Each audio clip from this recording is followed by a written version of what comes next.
요즘 손흥민의 경기를 보면 답답합니다. 매 경기마다 수없이 많은 오프사이드 트랩에 걸려들어요. 하지만 이것이 과연 손흥민의 잘못일까요? 축구는 결코 혼자서 하는 것이 아니라는 것을 항상 명심해야만 합니다. 오프사이드에 걸린 것은 손흥민이지만 과연 손흥민이 그러한 상황에 빠지게끔 만들고 있는 선수들이 누구일까요? 손흥민은 유럽에서 가장 오프더볼이 뛰어난 선수입니다. 그보다 더 정확한 타이밍에 라인을 빠져들어가는 공격수는 없을 거예요. 하지만 왜 최근 계속해서 손흥민에게 골 취소라는 불운이 찾아오고 있는 걸까요? 바로 토트넘 선수들의 패스가 항상 한 박자 늦기 때문입니다. 만약 손흥민에게 연결되는 패스가 0.1초만 더 빨랐더라도 현재 리그 득점 순위 1위는 손흥민이었을지도 모릅니다. 최근 부진한 성적을 보내고 있는 토트넘을 향해 마침내 세계 최고의 선수가 입을 열었습니다. 토트넘은 시즌 초 돌풍을 일으키며 리그 1위를 차지하며 선두를 질주하고 있었고 맨시티와 리버풀 그리고 아스날과 함께 강력한 리그 우승 후보로 여겨졌었는데요. 특히 날아다니는 손흥민의 경기력은 더 이상 해리 케인이 생각나지도 않을 정도였고 많은 전문가들은 이번 시즌 리그 최고의 선수로 홀란드나 모하메드 살라가 아닌 손흥민을 뽑기까지 했을 정도입니다. 그러나 최근 토트넘은 리그에서 3연패를 당하며 5위로 추락하고 말았는데요. 특히 첼시전에서의 대패가 토트넘 입장에서는 치명적이었습니다. 이 경기에서 로메로는 살인 태클로 다이렉트 퇴장을 당하며 새 경기를 결장하게 되었고 로메로의 퇴장으로 생긴 공백을 메꾸기 위해 토트넘 선수들은 더 많은 거리를 뛰어다니게 되었습니다. 그리고 그 결과 메디슨과 반더벤이라는 토트넘의 핵심 선수 2명을 부상으로 추가로 잃게 되었는데요. 핵심 척추 라인이 모두 빠져버린 토트넘은 이어지는 울버햄튼과 아스톤 빌라전에서 마저 패배를 당했고 리그 1위 팀이었던 토트넘은 현재 아스톤 빌라에게 밀려 5위까지 내려앉게 되었습니다. 게다가 최근 토트넘을 향한 석연찮은 판정들이 연이어 이어지고 있는 중이고 특히 상대 수비수가 손흥민을 때리고 걷어차도 심판은 못 본 채 하며 경기를 진행시키고는 했는데요. 팬들은 최근 토트넘에게 행해지는 의심쩍은 편파 판정들에 대해 공식 성명서를 내라며 구단에 항의하고 있고 여러모로 온갖 악재가 겹치며 토트넘은 현재 위기에 빠져 있는 상황입니다. 핵심 선수들의 줄 부상과 손흥민이 짊어진 부담감 그리고 연이은 판정 오심까지 이 모든 상황이 토트넘의 리그 우승 경쟁을 더욱 방해하고 있는 상황이지만 그래도 아직 토트넘에게 모든 기회가 날아간 것은 아닌데요. 생각해보면 첼시전을 제외하면 토트넘은 아슬아슬한 한 골 차이로 울버햄튼과 빌라에게 패배하고는 했습니다. 하지만 기대 득점을 보면 토트넘은 결코 밀린 적이 없었고 최전방 결정력의 부진으로 인해 자신들에게 찾아온 모든 찬스를 걷어차버린 것인데요. 이는 손흥민이 결정력에 있어 하자를 보이는 것이 아니냐고 되물을 수 있겠지만 결코 그렇지 않습니다. 오히려 손흥민은 최근 허약해진 토트넘 중원과 공격진들 사이에서 혼자 고군분투하며 모든 찬스를 스스로 창출해내고는 했는데요. 하지만 최근 아슬아슬한 오프사이드 판정으로 인해 계속해서 손흥민의 결정적인 골이 연이어 취소되었고 최근 손흥민이 걸린 오프사이드 횟수만 두 자릿수에 근접할 정도였습니다. 게다가 취소된 골들이 대부분 경기 결과를 완전히 바꿔놓을 수 있는 상황들이기에 그 아쉬움은 더욱 컸는데요.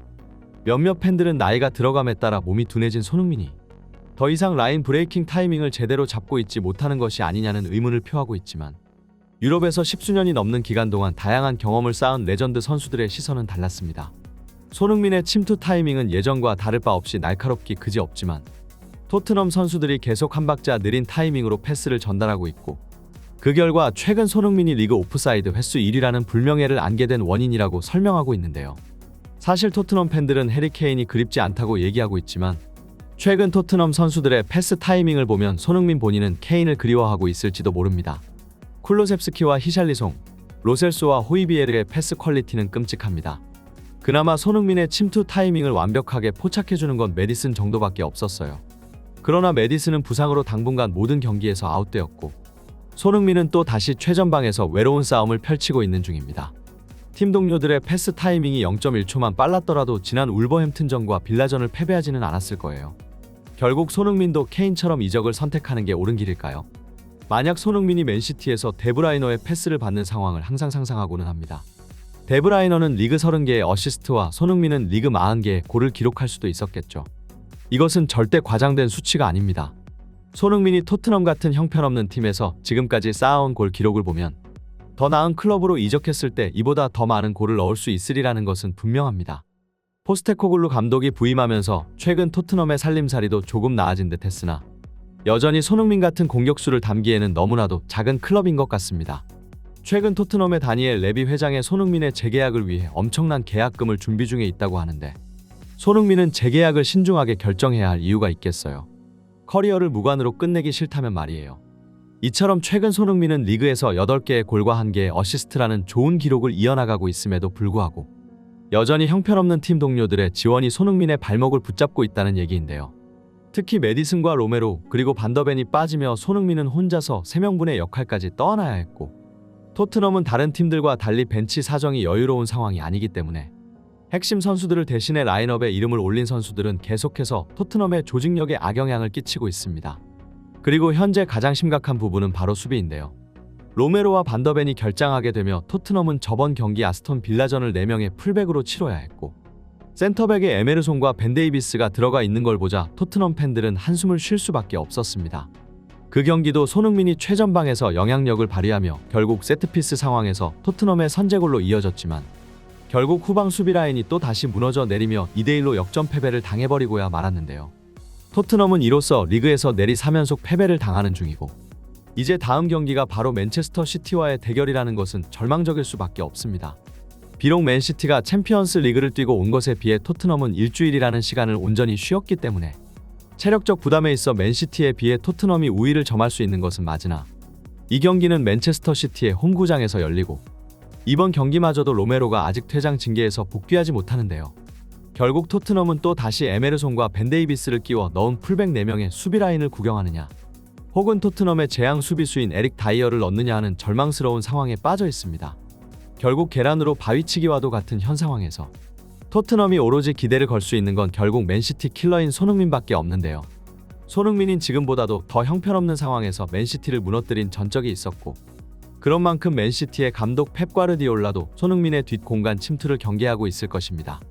하지만 이번 경기에서마저 패배하게 된다면 토트넘은 4연속 패배를 기록하게 되고 리그 순위는 7위까지 내려앉을 가능성이 존재하는데요.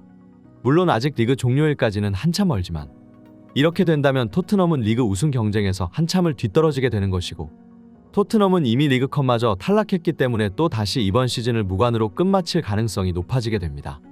결국 트로피를 따지 못한다면 포스테코글루 체제도 과거 콘테와 무리뉴 시절과 다르게 없다는 비판의 여론이 다시 고개를 내밀 텐데요. 최근 토트넘의 레비 회장이 손흥민을 향해 대형 재계약을 준비 중이라는 소식이 들려오는 중이고, 역대 최고의 대우로 엄청난 연봉 인상을 약속하며 4년 추가 계약을 토트넘 보드진들의 계획 중인데요. 그러나 계속 부진한 성적이 이어진다면 손흥민은 다시 한번 클럽에서의 미래를 고민해봐야 할지도 모르겠습니다. 포스테코글루 감독은 어쨌든 팀을 잘 이끌고 있고 서로 관계도 좋지만, 메이저 트로피를 안겨주지 못한다면 결국 손흥민 입장에서는 팀에 남을 이유가 없기 때문인데요. 다가오는 맨체스터 시티전은 다시 한번 수준 높은 빅클럽과 토트넘과의 격차를 절실히 느낄 수 있게 되는 경기가 될 수도 있습니다. 계속해서 무관 선수로 남고 싶지 않다면 토트넘은 해리 케인의 발 자취를 따라갈 필요도 있어 보이네요. 오늘의 영상은 여기까지입니다. 지금까지 풋볼 랭킹이었습니다. 좋아요와 구독은 영상 제작에 큰 힘이 됩니다.